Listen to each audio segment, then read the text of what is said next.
Capítulo 3. Ahora lo sabes. Winter se había preparado para un viaje largo. Incluso en el mejor de los transportes, recorrer la distancia requerida desde Atlas podía tomar 8 horas. Así que, si iba a realizar esta travesía, lo haría de manera cómoda, en el mejor Buyat que pudo reservar. Alguien tan disciplinada como ella no usaría el tiempo del vuelo en otra cosa que no fuera afinar sus respuestas a un posible rechazo. Su deber era traer al chico, pero, aunque sus órdenes eran claras, no pensaba usar ningún medio de disuasión. Tal y como había previsto, el viaje fue largo, y aún desde el aeropuerto, tenía que abordar otro vehículo para llegar a su destino. El pueblo dejaba claro por qué la gente vivía en paz: aire fresco, lagos cristalinos, relajante en cierta medida. Se enseñaba que las criaturas del Grimm se veían atraídas por las malas emociones e incluso podían intentar atravesar los muros si se acumulaban demasiado, pero aquí eso parecía poco probable. La imagen mental que Winter tenía de la casa de los Sark se materializó tal como la había imaginado: una casa bonita, un gran patio, césped verde, cortinas blancas, verdaderamente acogedor. Frente al portón, mientras descendía del vehículo, pudo escuchar las voces de señoritas y niñas, alterando el tranquilo clima. No era día de escuela, y para estas personas, pasar el tiempo en familia era normal, o eso pensó Winter. No era algo que ella hubiera experimentado en mucho tiempo. Por unos momentos, su Temple dudó. Las campanas de la entrada retumbaron y alertaron de su presencia. La impoluta figura del especialista resaltó como un pulgar herido. Era muy raro ver a un militar en un lugar como este, y su sola presencia parecía silenciar la brisa que antes rozaba sus oídos. Una mujer de largo cabello recogido en una media trenza la saludó con una sonrisa poco natural, seguida por un hombre que, por un segundo, pensó que era el reflejo de cómo se vería un caballero en los tiempos de su abuelo. Su estatura superaba la media, además de ser apuesto y fornido. Aún no conocía a Jaune, pero ya sabía que tenía buenos genes. Entonces, ¿es usted la señorita Schnee? Las palabras de la mujer no sonaban como una pregunta. Probablemente ya sabían que vendría, aunque esperaban que fuera más tarde que temprano. Con tanto cuidado como le fue posible, Winter se presentó: Winter Schnee, miembro de los operativos especiales de Atlas. ¿De Atlas? Creo que son los únicos que poseen algo así. El comentario del hombre rubio le ganó un codazo de su esposa. Fue algo rudo, pero también cierto. Atlas era el único reino que incorporaba cazadores y cazadoras graduados a sus filas militares, algo que, según se creía, iba en contra del principio del oficio. El apretón de manos después de eso fue meramente diplomático para todos los presentes. Las conversaciones fueron las habituales. Atlas no fue el único en ofrecer una oportunidad para que su hijo accediera a estudiar en sus escuelas, pero esto era diferente. Jaune ya había tomado la decisión la noche anterior, luego de conversar con sus padres sobre cómo deseaba convertirse en alguien a quien la gente pudiera admirar. La moderna ciudad de Atlas podría crear a esa persona, eso les había dicho, entre otras cosas. Las palabras de su hijo eran sinceras, producidas por su corazón. Odiaban que fuera tan listo para algunas cosas y tan infantil e inocente en otras. Incluso si hubieran mandado a un caballo a conversar con los padres del joven, no habrían encontrado una sola objeción. Como parte del protocolo, los contratos me dejarían a cargo de la tutela de Jaune Ark. Esas palabras sacaron a la matriarca de los Ark de sus meditaciones de la noche anterior. Se entiende que el joven Ark estará bajo mi vigilancia hasta que cumpla los 17 años y sea capaz de elegir con cuál de los reinos aspirar a ser cazador, continuó Winter, leyendo el acuerdo de tutela con la misma frialdad que ya caracterizaba a los Schnee. Pero Jaune aún no se hacía presente. ¿Ahora tenía dudas? La pregunta saltaba de 100 a 100. Cuando la figura que estaban esperando bajó las escaleras con una mueca que se borró en cuanto vio a la mujer de cabello blanco. Otras adolescentes lo acompañaban. Quizá había estado ocupado con ellas, o tal vez solo pasaban tiempo de hermanos. Aunque aún tenía tiempo, Wenjo buscó apresurar tanto como pudo la reunión. Quería dejar que Jaune pudiera despedirse de sus padres y hermanas, que notó que eran muchas.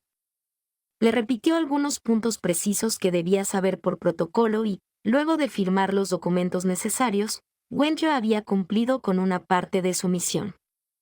Ya tendría tiempo de resolver las dudas del chico cuando estuvieran de regreso. Luego de eso, abandonó a la familia que había venido a dejar sin un vástago. Es una realidad, comentó Jaune a sus padres, que aún llevaban una mirada de preocupación. No me voy a ir para siempre. Está lejos, sí, pero podemos conversar a distancia, y puedo volver en las vacaciones. También, pausó su discurso. Papá, quisiera que me permitas usar la espada que el tatarabuelo usó en la Gran Guerra. Esas palabras tardaron en salir y fueron dichas tan rápido como una bala. La reliquia familiar que había pasado de generación en generación, el escudo y la espada que llevaban las medias lunas como emblema, Morse. Su padre no le negaría eso.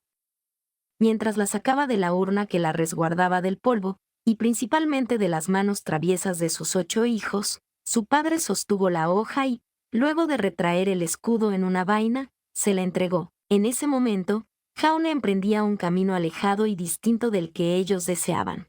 La mañana se hizo presente, y como un reloj, la especialista estaba esperando a su nuevo y primer pupilo. Ella lo transformaría en un verdadero guerrero. Las despedidas se habían hecho, y ahora los dos estaban por abordar el Buyat que los llevaría de regreso a Atlas. Cuando la distancia del aeropuerto se hizo sentir en su viaje, Jaune descubrió algo más sobre sí mismo. Ahora sabía que sufría de mareos por movimiento. La medicina empezó a hacer efecto, y volvió a su lugar, justo enfrente de la dama que estaba sentada de forma elegante, con una pierna cruzada. ¿Te sientes mejor?, preguntó Winter. ¿Nunca has abordado uno de estos? Nunca, fue la respuesta de Jaune, con calma. No hay muchos lugares que requieran recorrer distancias como para justificar un viaje así. ¿Cuánto sabes sobre ser un cazador, el uso del aura o las semblances? La especialista sonó como si tuviera lista la pregunta para su aprendiz. Jaune no conocía mucho sobre el tema, solo lo que había leído o aprendido en clases, que no eran más que generales. No mucho. Sentándose de manera más recta, Winter empezó a explicar. El aura es una habilidad definida por la fuerza de nuestra alma. Es similar a una barrera protectora, pero, para ser precisos, funciona como un potenciador de fuerza, resistencia y sanación. Es muy útil si puedes imbuirla en un arma o una armadura, aunque hay muy pocos que logran ese nivel. Una respuesta bien estructurada y tan simple que alguien sin el mínimo conocimiento la podría entender. Una semblance se desarrolla a partir del aura de su portador. Varía de persona en persona y es única para cada individuo. Podrías decir que es la manifestación física de tu aura. Existen distintos niveles de control y diferentes efectos. Las explicaciones que daba Winter parecían emocionar a Jaune. En su mente, tal vez veía el aura como un superpoder. También debo asumir que tu aura aún está bloqueada, ¿verdad? ¿Cómo se desbloquea?, preguntó rápidamente Jaune a Winter. Una persona con aura puede desbloquearla de otra. Hay casos de personas que han estado sometidas a mucha presión, cargas emocionales e incluso daños físicos, pero en todos los casos, el alma del portador debe ser lo suficientemente fuerte como para manifestarse. Aunque no hay una edad específica, es más común que los padres o maestros desbloqueen el aura de un aspirante. Ponte de pie, ordenó Winter mientras hacía lo mismo. Mantén los ojos cerrados y respira con calma. Mientras posaba la mano derecha en su pecho, dijo las palabras que parecían un poema. Cuando terminó, el cuerpo del especialista tambaleó. Jaune la sostuvo peligrosamente cerca de caer al suelo, y al ayudarla a sentarse, le preguntó si estaba bien. Usar aura para desbloquearla de otra persona requiere un nivel de esfuerzo según la cantidad del aspirante, y parece que tienes mucha, respondió, señalando la ceja que tenía lastimada. Jaune se miró en el reflejo de la ventana y vio cómo brillaba de color blanco. Con apuro, se retiró los pequeños parches que cubrían la herida, y ahora solo quedaba una cicatriz que parecía llevar años en su cara. El color rojo y azulado se había ido, junto con el escozor que sentía. Esto despertó en la cabeza del especialista un pensamiento. Quizá el chico sería más útil de lo que pensaban. Las últimas horas del viaje las pasaron con una que otra pregunta, mayormente relacionadas con temas de milicia y política.